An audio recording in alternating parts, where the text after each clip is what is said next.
Anak-anak kelas 5 yang hebat, pada kesempatan kali ini Pak Agung akan menjelaskan tentang pembelajaran kelas 5 tema 2, subtema 2, pembelajaran 4. Sebelum kita mulai pembelajaran ini, marilah kita berdoa terlebih dahulu menurut keyakinan kita masing-masing. Berdoa dimulai. Selesai. Pemetaan kompetisi dasar tema 2, subtema 2, pembelajaran 4 terdiri dari PPKN, IPS, dan Bahasa Indonesia. Tujuan pembelajaran kita kali ini adalah sebagai berikut.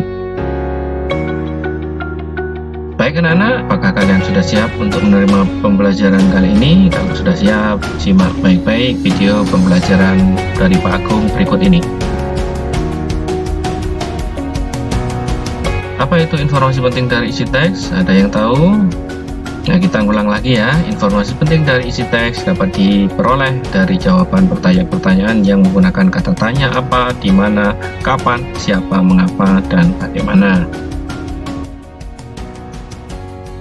Apa yang dimaksud dengan cerpen? Cerpen adalah cerita pendek. Apakah kamu suka membaca cerpen atau cerita pendek? Kalau suka, nah kita akan mendengarkan membaca bacaan berikut ini. Nah, coba sekarang bacalah cerpen berikut. Cerpen ini bercerita tentang tanggung jawab dalam keluarga. Judulnya yaitu Tanggung Jawab Ade yang ditulis oleh Gusti Nur. Siap ya? Kita mulai. Sebenarnya Ade tahu dan mengerti. Setiap hari Kak Nina selalu membantu ibu menyiapkan makanan untuk dijual, mengantarkan ke warung-warung dengan mengendarai sepeda sebelum pergi ke sekolah. Ade juga tahu Kak Nina sering terlambat tiba di sekolah karenanya. Tetapi anehnya Kak Nina tidak pernah tertinggal pelajarannya. Kak Nina di rumah selalu mengulang pelajaran yang diberikan di sekolah. Dan rasa-rasanya Kak Nina adalah orang yang paling baik di rumah ini. Dan Ade tidak pernah merasa iri bila Kak Nina dibelikan sesuatu sedang dia sendiri tidak. Tetapi sekarang ini, pagi hari ini Ade bersungut-sungut. Kak Nina sakit, berarti tidak berangkat ke sekolah dan tidak ada yang mengantar dagangan ke warung-warung. Ibu sudah lama tidak bisa pergi kemana-mana karena mudah sakit kepala. Satu-satunya yang bisa diharapkan adalah Ade. Apa Ade tidak ingin membantu ibu? Sekali ini saja, selagi kakakmu sakit, De, ibu berkata dengan penuh harap. Ade hari ini ada ulangan, Bu. Harus berangkat lebih awal. Semalam tidak sempat banyak belajar. Jawab Ade sambil menyiapkan buku-bukunya. Wajahnya tampak cemberut. Ibu menarik nafas panjang mendengar alasan yang diberikan Ade. Kalau sudah demikian, mau apa lagi? Biarlah saya sendiri saja, Bu. Rasanya kepala saya sudah tidak pening lagi, seru Kak Nina dari dalam kamar. Mendengar suara Kak Nina, ibu lalu meninggalkan Ade yang masih berwajah cemberut. Betul, kau sudah sehat, Nina? Ibu khawatir nanti malah tambah sakitmu, kata ibu. Kak Nina bangkit perlahan dari tempat tidurnya, lalu pergi ke kamar mandi. Ibu hanya mengawasi dari belakang sambil menggendong adiknya yang masih bayi. Kenapa tidak kau bilang dari tadi kalau badanmu tidak sehat, Nin? Kalau saja kau bilang selagi bapak belum berangkat, pasti bapakmu yang mengantarkan kue-kue dagangan kita ini, bisik ibu. Baru terasa setelah saya mandi tadi, Bu. Mulanya tidak terasa apa-apa. Mungkin sebentar juga sembuh, Bu, jawab Nina sambil terus berpakaian.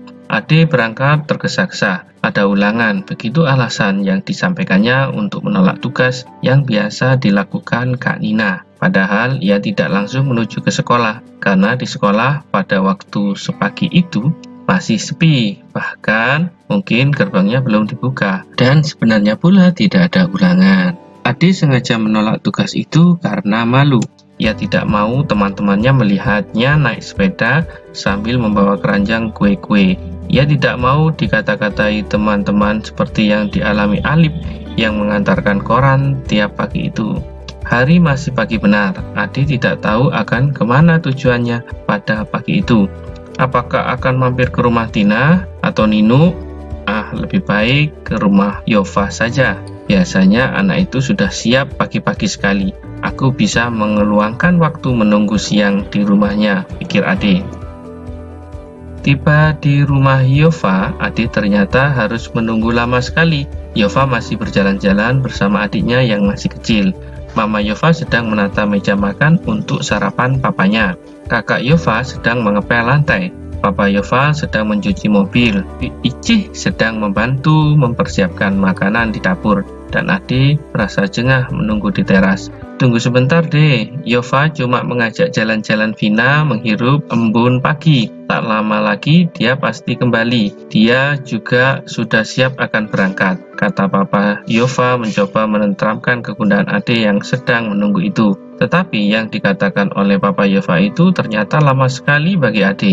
Jam dinding di rumah Yova menunjukkan pukul 6:10. Jarumnya bergerak perlahan. Ade semakin merasa tidak enak duduk di kursi teras. Tak lama kemudian, Bi Icih mengantar cangkir teh manis dengan ubi goreng. Silakan diminum nih Ade, Bi Icih menawarkan. Saya mau berangkat dulu Bi, jawabnya kepada Bi Icih. Lalu kepada Papa Yova dia pamitan sambil bergegas pergi. Terima kasih Om, saya mau berangkat saja dulu. Mau mampir ke rumah Ninu Om. Ia tiba-tiba gugup. Papa Yova keheranan. Demikian pula Bi Icih. Mereka heran melihat Ade tiba-tiba pergi dan melangkah lebar-lebar meninggalkan rumah itu. Semua orang sibuk, semuanya bekerja, semuanya tanpa kecuali. Kak Nina juga, padahal Kak Nina sedang sakit. Karena tanggung jawabnya sebagai anak tertua dan juga karena rasa sayangnya kepada keluarga, Kak Nina berpayah-payah pergi mengantarkan kue. Padahal Kak Nina sakit. Bagaimana kalau sakitnya bertambah parah? Bagaimana kalau Kak Nina jatuh dari sepeda karena kepalanya pening? Bagaimana kalau sampai Ade seperti ingin menangis selama perjalanan menuju ke sekolah? Hatinya begitu gundah. Ia tak jadi ke rumah Ninu. Sekolah masih sepi. Baru beberapa anak saja yang datang.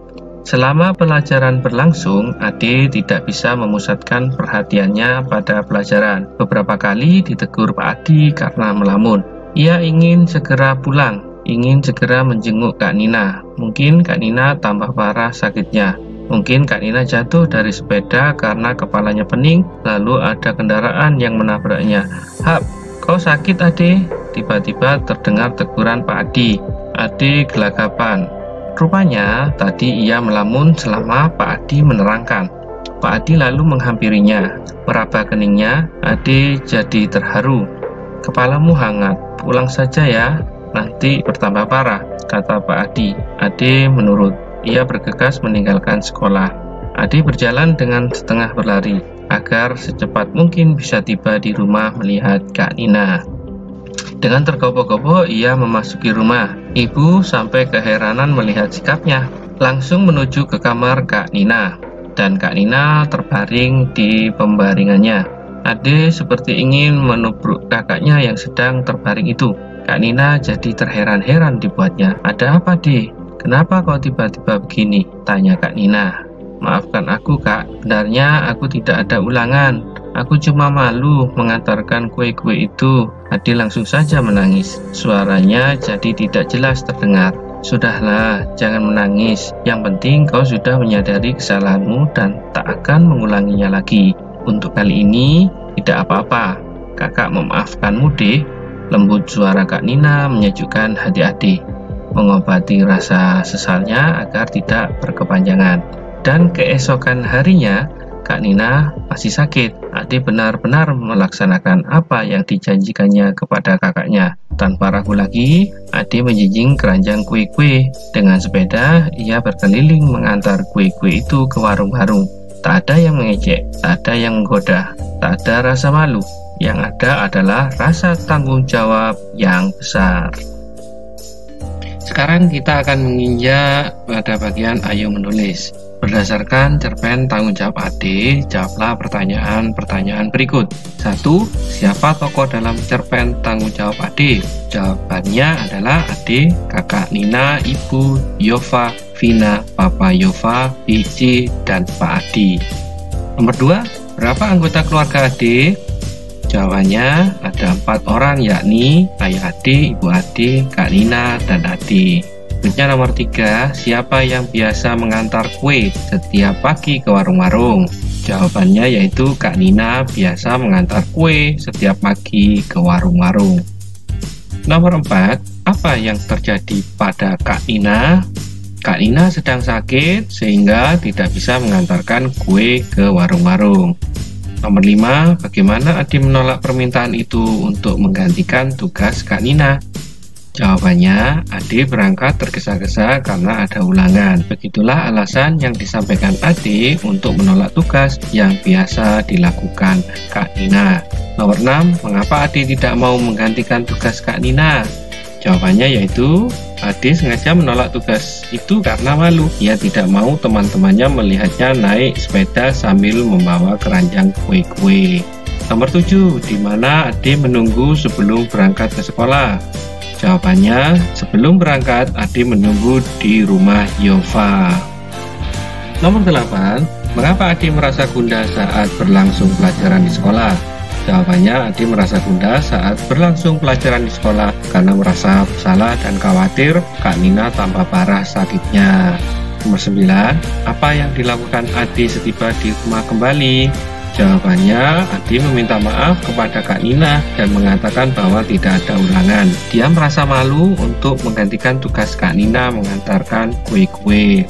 Dan yang terakhir, 10, apa yang dikatakan Kak Nina kepada Ade? Jawabannya, Kak Nina mengatakan agar Ade jangan menangis dan yang penting Ade sudah menyadari kesalahannya dan tak akan mengulanginya lagi. Nah, itu tadi pembahasan untuk pertanyaan-pertanyaan yang sudah kita jawab. Pada cerpen tanggung jawab Ade, Ibu Ade mempunyai usaha makanan untuk dijual ke warung-warung. Dari usaha makanan itu, tentunya Ibu Ade akan memperoleh keuntungan. Keuntungan inilah yang akan menjadi tambahan penghasilan bagi keluarga Ade. Usaha yang dilakukan Ibu Ade tersebut merupakan contoh kegiatan ekonomi yang diharapkan dapat meningkatkan kesejahteraan keluarga Ade. Supaya lebih jelas, bacalah bacaan berikut. Ayo membaca. Pengaruh kegiatan ekonomi terhadap kesejahteraan masyarakat. Dalam kehidupan sehari-hari, kita tidak lepas dari kegiatan ekonomi. Apa sajakah kegiatan ekonomi yang dilakukan sehari-hari? Kegiatan ekonomi meliputi kegiatan produksi, distribusi, dan konsumsi. Ketika kegiatan ekonomi ini saling berkaitan satu sama lain, satu kegiatan ekonomi terhambat akan mengganggu kegiatan ekonomi lainnya. Kegiatan ekonomi antara lain yaitu 1. Produksi. Produksi adalah kegiatan menghasilkan barang. Kemudian yang kedua, distribusi. Distribusi adalah kegiatan menyalurkan hasil produksi ke konsumen. Yang ketiga, konsumsi. Konsumsi adalah kegiatan menghabiskan atau mengurangi nilai suatu barang. Sudah jelas ya? Nah, sekarang perhatikan di sini. Yang nomor 1 itu nelayan menangkap ikan termasuk produksi. Kemudian nomor 2 pelelangan ikan, dari hasil menangkap ikan kemudian disalurkan ke pelelangan ikan untuk dijual. Ini termasuk distribusi. Kemudian yang nomor 3 juga distribusi. Nomor 3, ikan diangkut ke kota. Nah, ini adalah distribusi. Kemudian dari nomor 3 ke nomor 4. Nomor 4 ini ada pasar ikan. Terjadi konsumsi dari jual beli, kegiatan ekonomi untuk konsumsi. Yang nomor 5 diolah lagi menjadi makanan. Nah, ini termasuk nomor 5 kegiatan konsumsi. Sudah jelas ya? Untuk lebih jelasnya, mari simak penjelasan Pak Agung berikut ini tentang produksi, distribusi, dan konsumsi. Yang pertama yaitu produksi. Apa itu produksi? Amatilah kegiatan ekonomi pengrajin gerabah. Seorang pengrajin akan mencari tanah liat sebagai bahan baku. Tanah liat ini diolah menjadi berbagai bentuk, misalnya gerabah.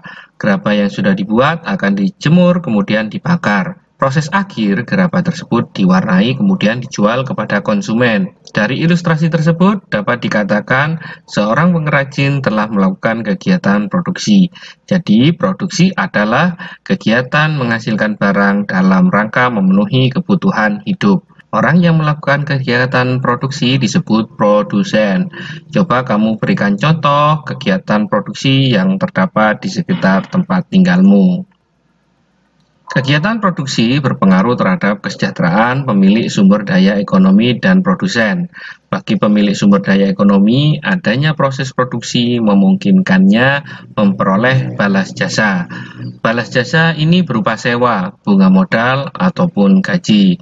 Dengan balas jasa ini, pemilik sumber daya ekonomi dapat memenuhi kebutuhan hidup secara memuaskan.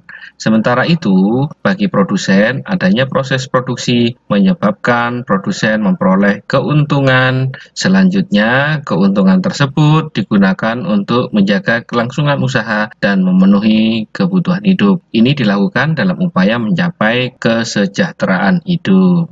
Sekarang yang nomor 2, distribusi. Setiap hari kamu makan dan menggunakan pakaian. Bahan makanan tersebut dihasilkan di suatu daerah tertentu. Pakaian juga diproduksi di daerah tertentu. Untuk mendatangkan bahan makanan dan pakaian diperlukan kegiatan penyaluran. Kegiatan inilah yang disebut distribusi. Jadi distribusi adalah kegiatan menyalurkan hasil produksi dari produsen ke konsumen. Orang yang melakukan kegiatan ini disebut distributor. Kelancaran distribusi barang membutuhkan sarana transportasi dan akses yang memadai. Tujuannya agar hasil produksi dapat segera sampai konsumen dengan cepat dan tepat. Yang nomor 3, konsumsi. Perhatikan aktivitas teman sekolah ketika waktu istirahat. Ada yang jajan di kantin, ada pula yang makan bekal dari rumah. Jajan di kantin dan makan bekal termasuk kegiatan konsumsi. Tidak hanya menghabiskan barang, kegiatan yang dapat mengurangi nilai guna barang juga termasuk kegiatan konsumsi. Misalnya, kamu mengenakan seragam dan sepatu ketika sekolah. Konsumsi diartikan kegiatan menghabiskan atau mengurangi nilai guna barang dan jasa untuk memenuhi kebutuhan hidup. Orang yang melakukan kegiatan konsumsi disebut konsumen. Untuk mengonsumsi barang atau jasa, masyarakat mengeluarkan pengorbanan tertentu. Pengorbanan dapat berupa uang atau waktu. Dengan mengkonsumsi barang atau jasa, masyarakat berusaha memperoleh kepuasan optimal. Ini dilakukan untuk mencapai taraf hidup sejahtera. Jadi Pak Agung ulangi, konsumsi diartikan kegiatan menghabiskan atau mengurangi nilai guna barang dan jasa untuk memenuhi kebutuhan hidup. Orang yang melakukan kegiatan konsumsi disebut konsumen. Ayo berdiskusi. Nah, kamu telah mengetahui kegiatan ekonomi masyarakat? Diskusikan jawaban pertanyaan-pertanyaan berikut. 1. Menurutmu, apa pengaruh kegiatan ekonomi terhadap kesejahteraan masyarakat? Yang kedua, apakah kegiatan ekonomi dapat berdampak positif terhadap peningkatan kesejahteraan masyarakat? Bagaimana penjelasanmu? Nah, kita bahas ya. Nomor 1, menurutmu, apa pengaruh kegiatan ekonomi terhadap kesejahteraan masyarakat? Pengaruh kegiatan ekonomi terhadap kesejahteraan masyarakat adalah meningkatnya pendapatan masyarakat, membuka peluang lapangan kerja baru, dan munculnya usaha-usaha jasa, pengiriman, serta memudahkan masyarakat dalam memenuhi kebutuhan hidup. Nah, sekarang yang nomor 2, apakah kegiatan ekonomi dapat berdampak positif terhadap peningkatan kesejahteraan masyarakat? Bagaimana pendapatmu? Nah, ini penjelasannya Pak Agung ya. Iya, karena kegiatan ekonomi dibutuhkan bagi setiap masyarakat untuk kehidupan. Selain itu, kegiatan ekonomi juga memiliki banyak pengaruh positif bagi masyarakat. Ayo renungkan, apa jenis kegiatan produksi, distribusi, dan konsumsi yang ada di lingkungan sekitarmu? Isilah tabel berikut. Nah, ini pembahasannya ya. Nomor 1, tabelnya untuk produksi tempe. Nomor 2, produksi kerupuk. Yang ketiga, produksi mebel. Yang keempat, produksi kue atau roti. Yang ada di sekitar lingkungannya Pak Agung, distribusinya yaitu mengirimkan mebel menggunakan ekspedisi. Yang kedua, pedagang kue yang menawarkan dagangannya. Yang ketiga, pedagang anyaman yang membawa dagangannya. Berikutnya untuk tabel konsumsi, yaitu kegiatan konsumsinya. Yang pertama, pemesanan makanan lewat kurir online. 2, belanja online atau langsung ke toko atau pasar. Yang ketiga, mencukur rambut di tukang potong rambut. Sekarang kerjasama dengan orang tua. Diskusikan dengan kedua orang tuamu kegiatan konsumsi apa sajakah yang terjadi di dalam keluargamu. Nah, ini konsumsi yang biasanya dilakukan di keluarganya Pak Agung. Kegiatan konsumsi yang terjadi di keluargaku adalah sebagai berikut. Nah, contoh ya. 1. Membeli peralatan mandi seperti sabun mandi, pasta gigi, sampo, sikat gigi, dan lain-lain. Berikutnya yang nomor 2, membeli kebutuhan pokok sehari-hari seperti beras, minyak, sayur, mentega, keju, mie instan, kopi, teh, dan lain-lain. Yang nomor 3, membeli alat elektronik di toko elektronik seperti TV dan lampu.